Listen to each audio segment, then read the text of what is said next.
So in today's video, we're going to be talking about what exactly this pixel is, what it does, what are some of the benefits, why would you install it, how do you install it. There's just so many questions to be answered.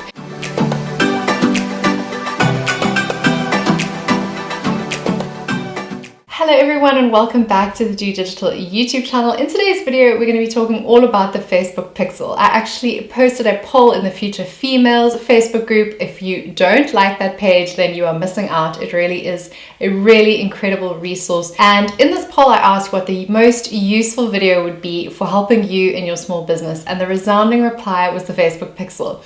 And I'm so thrilled to be talking to you guys about it today because it's one of my favorite topics. If you're familiar with Google Analytics, then I'll be quite frank, you are at an advantage in understanding how the Facebook pixel works because, to be honest, it works in a very similar way. So in the same way that you generate Google Analytics code and implement it on your website, a Facebook pixel is exactly the same thing.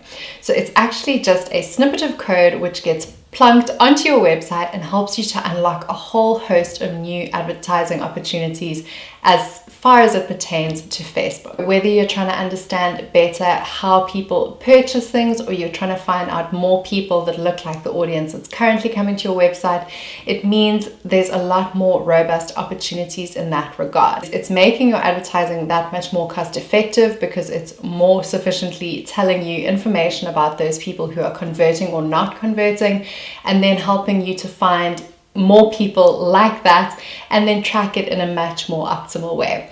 So the benefits, as you can hear, are pretty obvious, and I would suggest that almost everyone implement the Facebook pixel. It's kind of a no-brainer that you want as much data at your fingertips as you possibly can to get people to convert and buy. So essentially what the Facebook pixel is doing is picking up events on your website and helping you to better target based on those events. So Facebook has its own host of standardized events that it knows would be useful to the majority of businesses, but there's also the opportunity to add custom events which may be specific to your business. So it's really giving you that additional layer of granularity in terms of understanding what people are doing on your website that ends in them converting or not converting, and what are some of those additional parameters that you may be interested further to the ones that are standard and offered just in general when you implement the Facebook pixel. So once you've installed a pixel, you're able to group people that are taking similar actions or not taking similar actions and target ads which will push them further down that purchase funnel journey. So it's really about understanding those people a little bit better and understanding what potentially you could do as a marketer to force them to convert or make them more likely to take an action that you care most about. So for this part of the journey, I'm just going to flip to a screen share so that you can understand exactly how you create a pixel. So step one is from the main menu in Ads Manager. You are going to go to the Measure and Report column and select Pixels below Event Manager. What you're then going to do is be taken to a page which provides more information on what the pixel offers. So obviously have a read and make sure that this is exactly what you're looking for, and then click on Create a Pixel. You can then enter the name for your pixel and click Create in order to confirm. And then you're going to be asked to choose your installation method. Now there are three ways of actually implementing the pixel on your website. The first of which is connecting to a partner platform. The second is manually installing the pixel yourself, and the third is emailing instructions to a developer. So you will pretty much see a menu which looks like this at this point, and you can choose which is best going to suit your business. If you select to implement the code yourself, then you are going to be given a bunch of code, which, as I mentioned in the beginning of this video, looks a bit like the Google Analytics code, and you're going to then implement that in the top header of your website code. If you want to connect to a partner platform, you will see a menu which offers you options like BigCommerce, Google Tag Manager, Magento, Segment, Shopify, Squarespace, Wix, WooCommerce, you name it. If you don't see the partner platform that you're using, you can actually request Facebook implement some kind of API in that regard too. So if you're battling there, that might also be a solution. And then finally, if you are wanting to email your developer, then that is also a very straightforward process that essentially is going to ask you what you are wanting to capture and then customize an email that then goes to your developer. And you can then check the status thereafter. And if the status is saying to you active, then your base code is in fact installed correctly. The reason it's called base code is because base code is what tracks pretty much the gist of it, and then you can then overlay some custom code depending on specific parameters that you're wanting to capture over and above that. So here you can see that you can add events that you're wanting to track. So whether it be someone viewed content, searched, added to wish list, added to cart, initiated checkout, added payment information, purchased, subscribed, started trial, completed registration, contacted, found location, or scheduled. And so then you also get the chance to check whether you want to track events on page load or inline. If you choose page load, this is when the action that you care about can be tracked when someone lands on a certain page, like a confirmation page after they complete a purchase.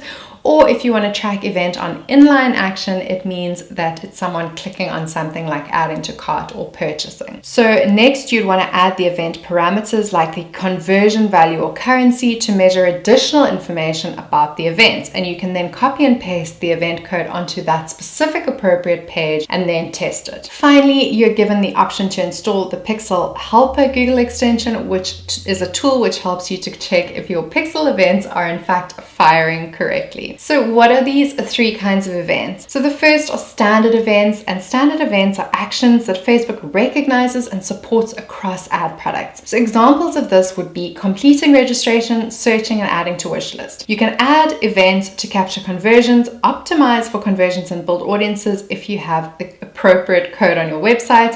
And I've actually populated a comprehensive list here of available standard events and their respective codes. We then get to custom events, and custom events are the actions which fall outside those covered by Facebook's standard events. You can create and use custom events by adding them to your website code. And custom events are used to build custom audiences and don't support optimization and attribution unless they are specifically mapped to a custom conversion. So you can add custom events to the website code just like standard events, but with custom events, they can be named anything other than the standard event names. And then finally, custom conversions are what enable you to segment your event information based on values, event types, custom information fields, and other characteristics for more detailed reporting in Ads Manager. So creating a custom conversion is a way of building rules that define unique high-value activities that are important to your specific business. Your custom conversion will then be applied to your offline ad set. The most common custom conversion is a URL-based custom conversion.